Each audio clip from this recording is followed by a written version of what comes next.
Nigeria was suspended from the Commonwealth 2 years ago over its human rights record and the world outcry against the hanging of 9 minority rights militants, including the writer Ken Saro-Wiwa. He headed the movement for the survival of the Ogoni people, Mossop, which campaigned in the Niger Delta region to win compensation for the environmental damage done by international oil companies. Today, Mossop is virtually inactive, but its campaigning torch is reported to have been taken up by the Chikoko movement. In a country where any opposition to the 4-year military rule of General Sani Abacha is ruthlessly dealt with, even children can become victims. These villagers were injured when the military attacked their area to stop the community campaigning for compensation for oil spillage. The locals complained that the Niger Delta region has produced 90% of Nigeria's wealth for the last 40 years, and the present government wants nothing to interfere with this. The village of Ekorimo was attacked and burned by the military on the 27th of September as a warning to all local militants. The inhabitants were told not to return. 1 month precisely after that, according to this community leader, the villagers were warned to stop agitating for compensation by a local official from the oil company Shell. A month later, the soldiers attacked. We received from Mr. S.O. Johnny from Shell. Today, the village remains deserted, its community too frightened to return, left to eke out a makeshift existence in riverside settlements. It's these marginalized people that the new Chikoko movement is hoping to turn into a grassroots resistance force. The Chikoko movement is a mass organization of the struggling people of the Niger Delta who are committed to defend their rights to land, their rights to a clean environment, their rights to resist environmental degradation and environmental racism, their rights to live as human beings, in a Nigerian federation that believes in equality, justice, and freedom. Activists Frank Omare and Kennedy Orubebe are taking the Chikoko message to the remotest communities of the Niger Delta region. They travel by boat to avoid the government security forces. Oil dominates the Nigerian economy and is the main source of foreign exchange.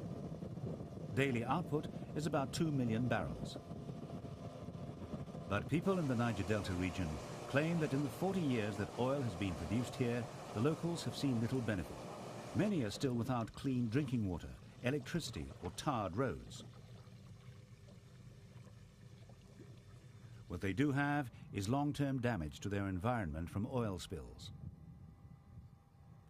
Fishing used to be the mainstay of the economy, but badly maintained and leaking pipelines and polluted water have decimated fish stocks. Today, local communities are dependent on ice fish, imported frozen fish, which is much more expensive. Chikoko is still a young organization, and activists are concentrating on building good personal links with the different communities of this vast region, which is made up of 8 states and some 20 million people.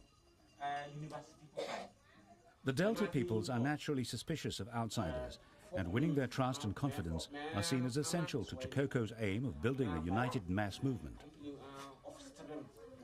Activists take time to explain their message carefully and to listen to the villagers as well. Of course, the members course across the entire Niger Delta. In fact, all villages you go to, everybody is talking about Chikoko, a good thing that has come to the development of the people. Spontaneous protest is already happening. On the 12th of November, protesters claim to have shut down 12 Shell oil wells and a flow station in southern Delta region, demanding compensation for their ruined land. As far back as 1993, a report stated that leaking pipelines, polluted water, fountains of emulsified oil pouring into villagers' fields, blowouts and air pollution had all been caused by the oil industry.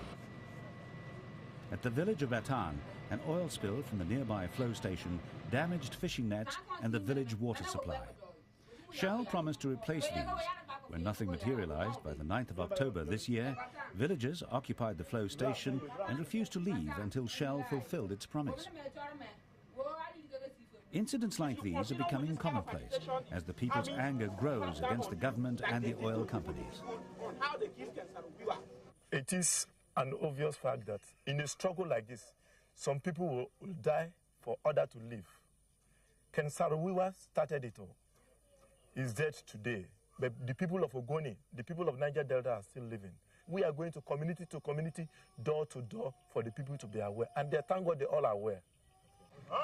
The Chikoko message is striking a popular chord in communities frustrated by what is seen as the lack of international pressure on the Nigerian government to improve its human rights record by imposing a crippling oil embargo. We are praying. We don't want war. But where we are pushed to the wall, I cannot guarantee the Nigerian nation that the youth will not take up arms against them. But better for we if these issues are settled amicably. The Chikoko militants travel deep into the Delta backwaters to visit the people of Obrigbeni, who live in wretched poverty, their lives blighted by pollution and flooding caused by changes in the Delta due to a man-made canal to service the oil industry. It's a familiar picture, and one that Chikoko members wish that the international community could see. They hoped for tougher action at the October Commonwealth Summit. The leaders merely decided to maintain Nigeria's suspension and impose new economic sanctions if the government failed to restore civilian rule in the next year. We have no doubt in our mind that there must be an oil embargo imposed by Europe and America, who have been enjoying the oil from Nigeria. You see, the important thing is that for every European who drives his car to any oil company who operates in the Niger Delta, is pumping blood into his own or her car. You see, the oil that is coming out from Nigeria is blood oil. People are being killed, people are being maimed, people are being brutalized, people are being repressed and suppressed to get this oil out, and people are buying it. This is criminal. Ken Saro-Wiwa and Mossop brought the plight of the peoples of the Niger Delta into the international limelight. Perhaps now the Chikoko movement can bring the struggle to a just conclusion.